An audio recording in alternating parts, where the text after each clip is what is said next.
77 kilowatt की चोरी हमने पकड़ी है।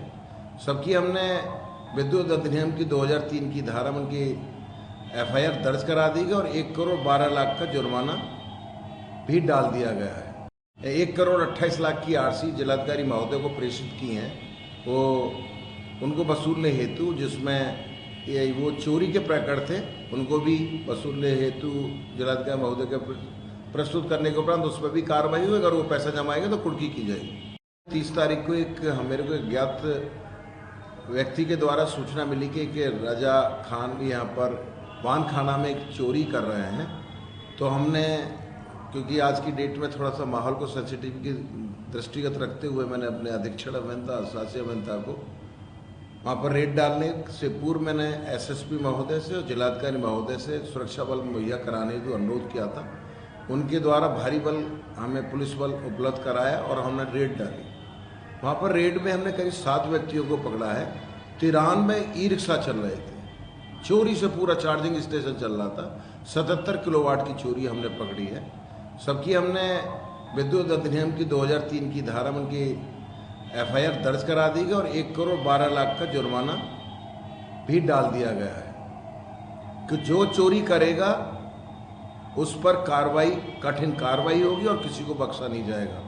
मेरा उपभोक्ताओं से अपील है, व्यक्तियों से अपील है, चोरी ना करें, नियमित कनेक्शन ले लें। यदि कोई समस्या आती है 1912 पर कॉल करें और मुझे अवगत कराएं। गुप्त सूचना भी मुझे अवगत कराएं, आपका नाम उजागर नहीं होगा। पिछले जारी थी, उसमें RC भी जारी की गई। हाँ, RC हमारे यहाँ बकायेदारों की जो राजस्व निर्धारण जो चोरी के मामले में हम करते हैं और उन पर अगर वो पैसा जमा नहीं करते हैं तो हम धारा 5 रिकवरी के माध्यम से, जिलाधिकारी महोदय के माध्यम से रिकवरी करते हैं। प्रथम चरण में मैंने अभी 1 करोड़ 28 लाख की RC जिलाधिकारी महोदय को प्रेषित की हैं, वो उनको वसूलने हेतु, जिसमें वो चोरी के प्रकरण थे, उनको भी वसूलने हेतु जिलाधिकारी महोदय के प्रस्तुत करने के उपरांत उस पर भी कार्रवाई हुई। अगर वो पैसा जमाएंगे तो कुर्की की जाएगी। सर, लगभग कितने ऐसे कनेक्शन पाए गए जिनके RC जारी? प्रथम दृष्टया में तो मैं 1 लाख से ऊपर के लोगों को लेके चल रहा हूँ कि 1 लाख से ऊपर के जिसके जुर्माने बने हुए हैं, जो राजस्व निर्धारण अभी तक उनके द्वारा जमा नहीं है। करीबी हमारे पास 1200-1300 कंज्यूमर ऐसे हैं और व्यक्ति। हमारे बेसिकली 2 श्रेणी है, कंज्यूमर और नॉन कंज्यूमर। यदि कोई भी अपराध करेगा चोरी का तो उसमें जो विद्युत अधिनियम की धारा, दोनों के अपराध की जो धाराएं सेम है और जुर्माना भी सेम है। सर, इसमें जो 15 लाख से ऊपर के हैं वो भी कुछ 4-5-6 लोग हैं जो जिनको RC में जारी। हाँ, 5-15 लाख से ऊपर के केस में मैंने 1 करोड़ 28 लाख की अभी RC प्रेषित करी है DM साहब को। तो इसमें देखा गया है कि उसमें से कुछ लोग हैं जो कि अभी वॉलेट्स में भी इन्वॉल्व थे, उनकी भी RC नहीं, इसके विषय में मेरे को कोई संज्ञान में नहीं है। हमारे यहाँ पर उपभोक्ता और नॉन उपभोक्ता ही की श्रेणी है, हमारे यहाँ कोई दूसरी श्रेणी नहीं है। तो ये 15 लाख से ऊपर की RC इन्होंने अभी कुछ जमा नहीं किया है? अभी जमा नहीं करी है और भी भेज रहा हूँ मैं। सभी मेरे जो व्यक्ति चोरी में पकड़े गए वो अपना पैसा जमा करा दें। राजस्व निर्धारण की जो धनराशि का आपको जो नोटिस भेजे उसे जमा करा दें, अन्यथा सबकी मैं रिकवरी भेजूंगा। 10% उसमें एक्स्ट्रा और लगेगा। पुनः अनुरोध है,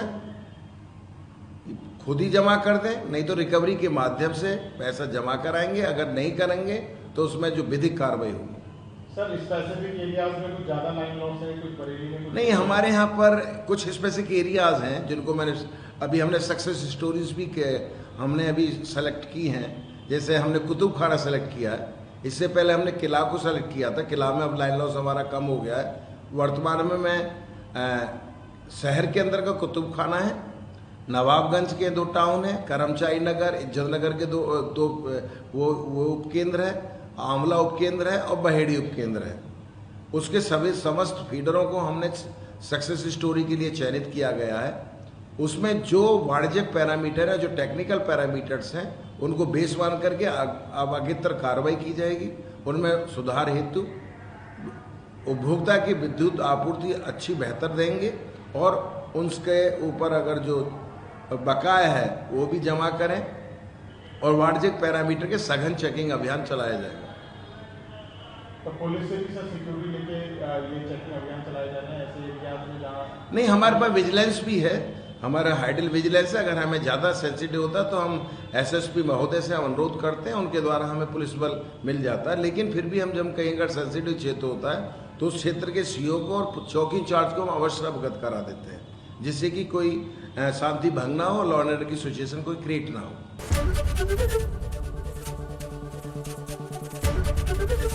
एबीपी गंगा, खबर आपकी, जुबान आपकी।